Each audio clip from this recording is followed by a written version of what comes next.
ভারতের আদানি গ্রুপের সাথে দুটি বড় চুক্তি বাতিল করেছে কেনিয়া সরকার। আদানি গ্রুপ কেনিয়ার প্রধান বিমানবন্দরে প্রায় $2 বিলিয়ন মার্কিন বিনিয়োগের পরিকল্পনা করেছিল। চুক্তি ছিল যে সেটি তারা 30 বছরের জন্য পরিচালনা করবে। এছাড়া বিদ্যুৎ লাইন নির্মাণের জন্য $73.6 কোটি একটি চুক্তি ছিল।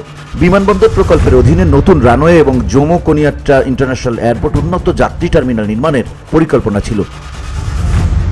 চুক্তি বাতিলের প্রধান কারণ এই চুক্তিগুলো কেনিয়ার মানুষ পছন্দ করেনি। অনেকেই দুর্নীতির আশঙ্কা করছিলেন।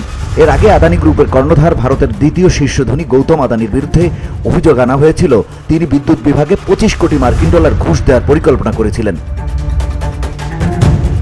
কেনিয়ার প্রেসিডেন্ট উইলিয়াম রুটো সংসদে বলেছিলেন, যদি দুর্নীতির বিষয়ে নিশ্চিত প্রমাণ বা বিশ্বাসযোগ্য তথ্য আসে আমি কঠোর পদক্ষেপ নিতে পিছপা হব না। তার এই বক্তব্যে সংসদে উপস্থিত লোকজন চিৎকার করে সমর্থন জানায়। প্রেসিডেন্ট উইলিয়াম রুটো দুর্নীতির বিরুদ্ধে পদক্ষেপ নেওয়ার অঙ্গীকার করেছেন। তার সরকার এখন বিমানবন্দর ও জ্বালানি প্রকল্পের জন্য নতুন অংশীদার খুঁজবে।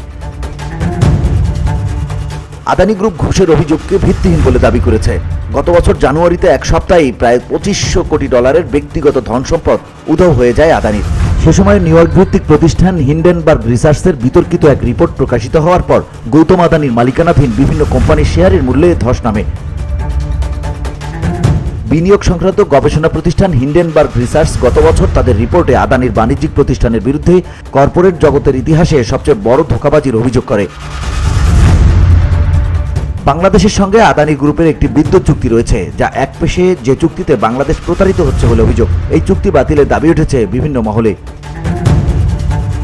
VOD Bangla news desk.